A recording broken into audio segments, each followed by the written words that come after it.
The year is 1955. The Second World War, a global nightmare, is finally over.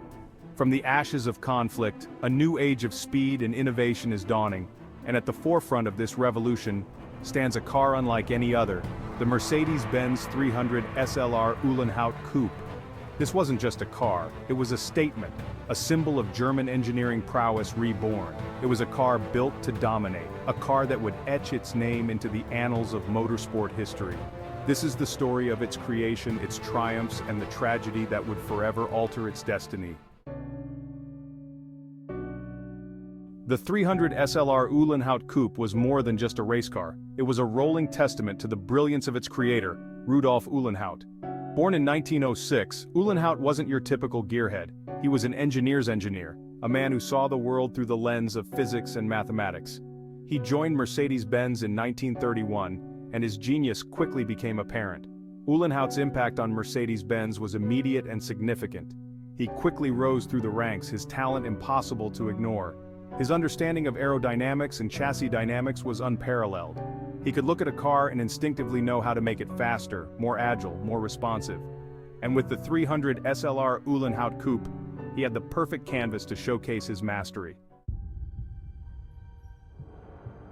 The 300 SLR Uhlenhaut Coupe wasn't just a car, it was a symbol of German resilience. Emerging from the ashes of World War II, Germany was a nation rebuilding, and Mercedes-Benz, once a symbol of national pride, was in ruins. But the spirit of innovation, the drive to create, couldn't be extinguished. The 300 SLR was born from this spirit. It was based on the W196 Mercedes Formula One car, a car that had already tasted victory. But the 300 SLR was different. It was designed for endurance racing, for legendary races like the 24 Hours of Le Mans, where speed and stamina were paramount. Uhlenhaut poured his heart and soul into the 300 SLR. He refined its aerodynamics, sculpting its bodywork to cheat the wind. He honed its engine, a monstrous 3.0-liter straight-eight, capable of propelling the car to speeds unimaginable at the time. The 300 SLR was a masterpiece, a testament to German engineering at its finest.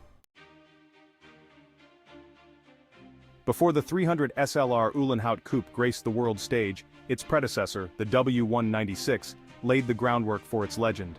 The year was 1954, and Formula One racing was witnessing the rise of a new titan. The W196, piloted by the legendary Juan Manuel Fangio, was rewriting the record books. Fangio, a man who danced with danger at the edge of control, found a willing partner in the W196. It was a car that responded to his every input, its engine a roaring symphony of power. Together, they were unstoppable.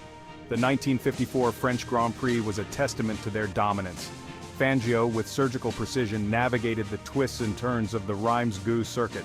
The W196, a silver arrow darting across the asphalt, left its competitors in its wake.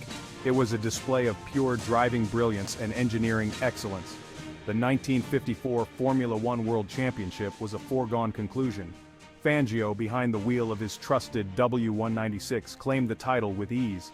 It was a defining moment for Mercedes-Benz, a return to glory after the dark days of the war. And it set the stage for the 300 SLR Uhlenhaut Coupe, a car destined to carry the torch of victory. Section 5. The Calm Before the Storm, Le Mans, 1955. Le Mans, 1955. The anticipation was palpable. The air crackled with excitement. The 24 Hours of Le Mans, the most grueling race in the world, was about to begin.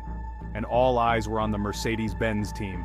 They arrived with a fleet of 300 SLR roadsters, their silver bodies gleaming under the French sun. Leading the charge was a trio of racing legends: Juan Manuel Fangio, Sterling Moss, and Pierre Levegh. The atmosphere was electric, a heady mix of champagne wishes and racing dreams. Crowds lined the track, their cheers echoing through the air. The smell of gasoline and burnt rubber filled the nostrils, a potent cocktail that fueled the excitement. The 300 SLR was the car to beat. Its sleek aerodynamic design, its powerful engine, and its team of skilled drivers made it the clear favorite. But motorsport is a fickle mistress. Le Mans, in particular, is a race where fortunes can change in an instant. And this year, fate had a cruel twist in store. Section 6. Seconds to disaster, Hawthorn's error, Levegh's fate. The green flag dropped and the roar of engines filled the air. The 1955 Le Mans was underway.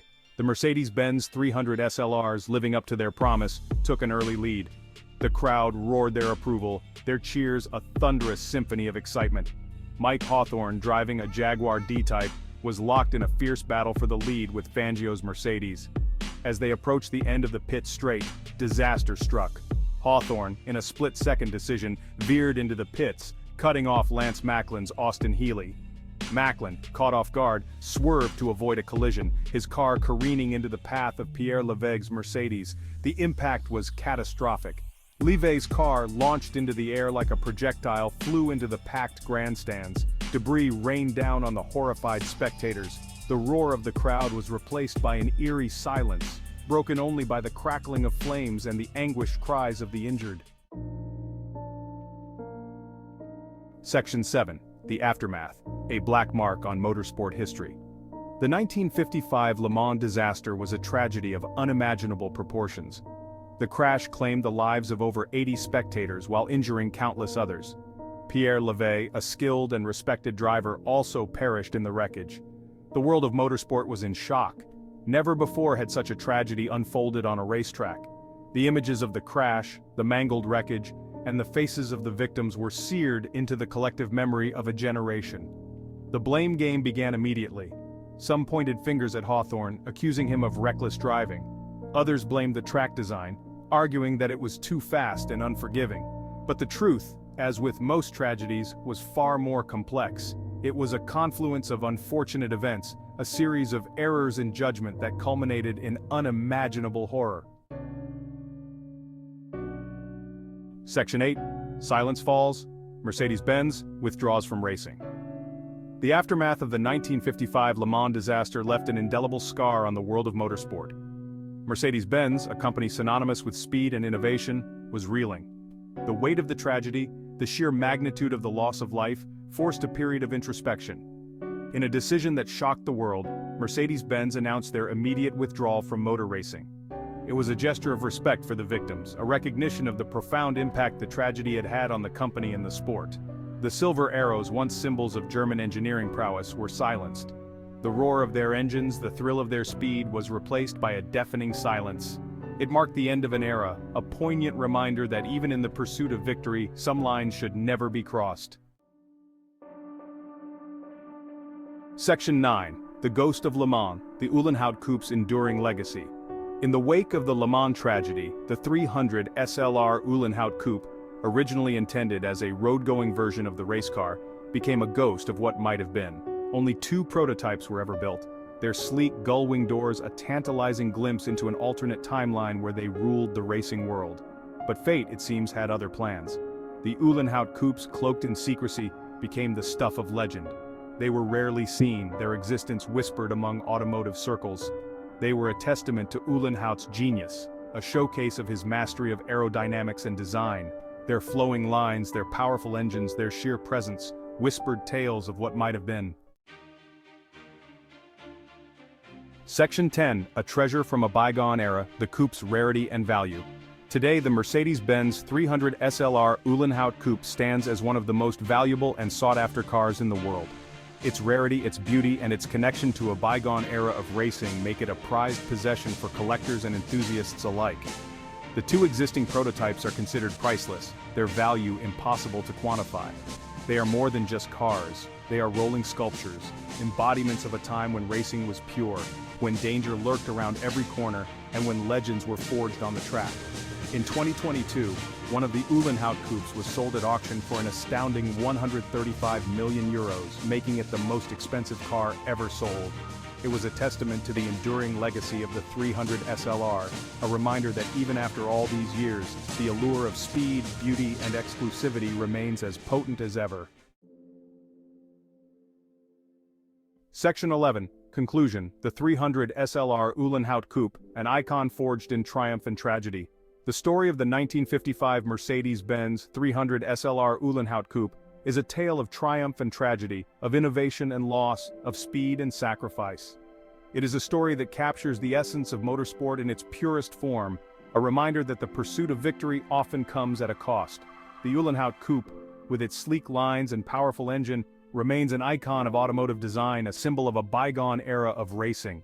Its legacy is forever intertwined with the tragedy of Le Mans, a reminder that even in the face of unimaginable loss, the human spirit, the drive to create, to innovate, to push the boundaries of what's possible, will always endure.